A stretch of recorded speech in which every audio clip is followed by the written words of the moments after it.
We got a 2023 Sportsman 570 from Polaris, and customer states it's got a high idle and it's making it hard to shift.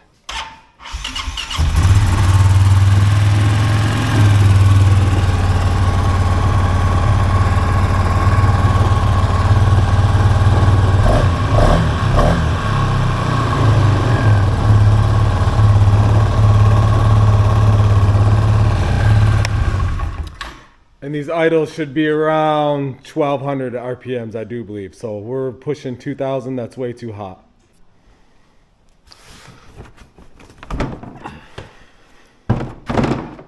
So there is a common problem that these wiring harnesses do get bent up and will affect your idle, whether it's to your T-map here, your temperature or manifold pressure sensor. I cut these zip ties off and I tried messing with them. It didn't change the idle at all. Let me show you something I did get. So I did get this guy. This is a little dongle off of Amazon. I think it was 12 bucks.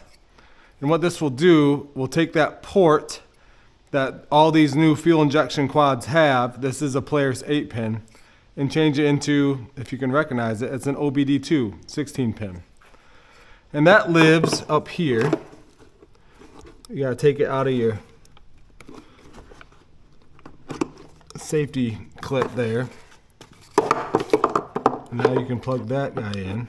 Now we can take any OBD2 scanner, plug that in. You gotta turn your ignition to on. Then we can scan it. Now, as you can see, unfortunately, this doesn't work. It says it fails to connect. So maybe my scanner is older and it just isn't compatible and I need a new scanner. I don't know, for 12 bucks, it was worth a try, because it would be nice to see what my temperature is reading, if it's being erratic, or if my air pressure is not right, to compare it to a factory specs. Or even if you can get into the PIDs, the live data, and see where your throttle position is at. It'd be nice to have that data so we can make an accurate judgment of what we want to do. So now we're going to the old tried and true of picking something and checking it out. And what I want to go after first is the throttle. So we got 4 torque screws that hold this cover on. This zip tie out of the way. I went over this and I found it.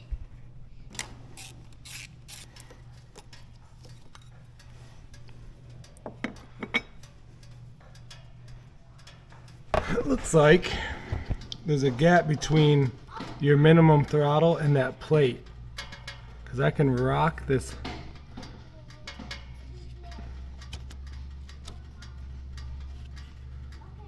See that? There's a gap there. Let's turn the quad on and let me push this back and see if that calms that idle down.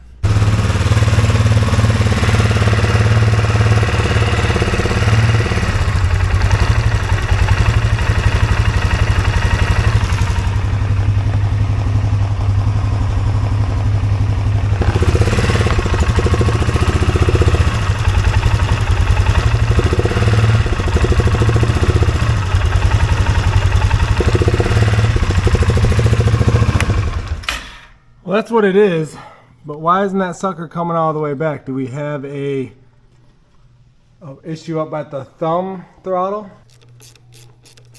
I'm curious if this is something that the live data would have shown us, that this throttle position sensor, which I'm sure it has one, was showing that it's not at 0 or whatever increments they use.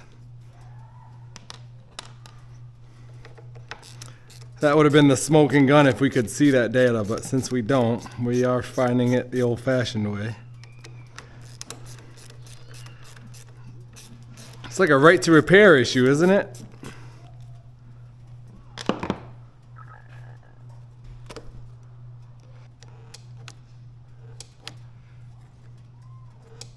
And it looks like it does seat all the way down. It doesn't look like anything's getting hung up here. Let's go back down to the throttle on the on the fuel body. I guess before we go any further on this, let's look at that throttle plate in there and see if that's getting caught open with something that maybe, I don't know what could be stuck in there, but let's check.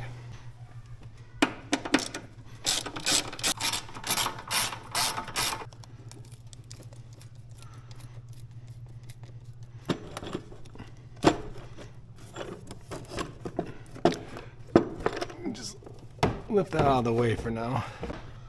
Okay, so I don't see any obstruction that's stopping that from closing all the way. I know it's a little dark down there, but you can see it doesn't have to close much, but that's what's making that difference in that idle RPM.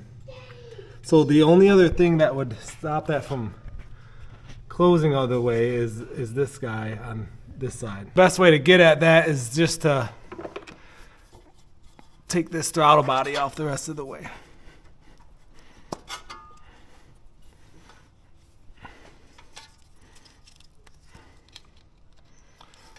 And we don't even need to take the throttle out. We just want to get it so we can work on it like such.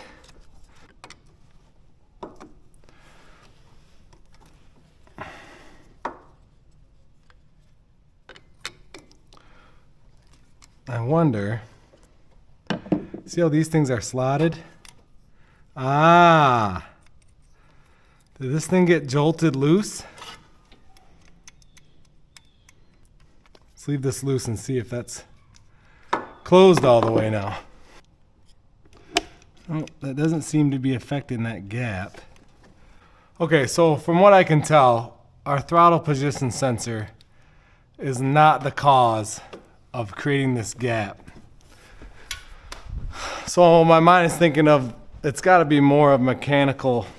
So I'll show you what I found.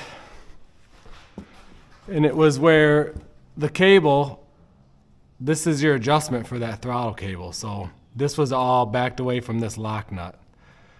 So let's tighten this down. We should probably tighten it just until it kisses that. Yeah.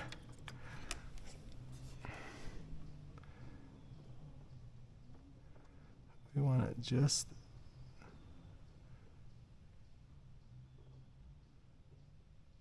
there. That's where we want it. And this is the lock nut to tighten that down. That must have worked its way loose. And that was the cause of our problem this whole time. It's always the easiest thing. Get this sleeve back over top. It's always the easiest thing. Okay, so I got that buttoned up. I don't want to go too far in case we gotta, because we did take off that throttle plate position sensor, that throttle position sensor. That might need to be adjusted yet. So let's see where we're at.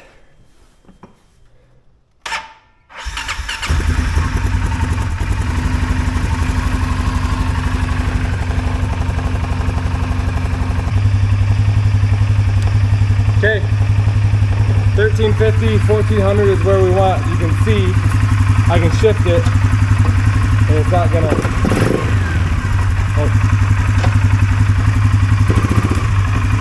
doesn't run away on you when you put it in the gear. That's right with the RPMs that you want. So I'm gonna call that a fix.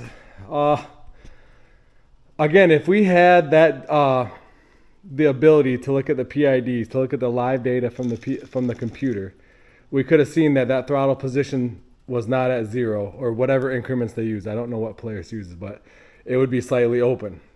And so that would tell us a better idea where to look. And it ended up being this adjustment here that you can take up the slack in that throttle cable. So if you're having this problem where you're having the quad shift and start rolling because your RPMs is high, it's quite possible that that came loose on yours, and it's something to check. Hope this helps.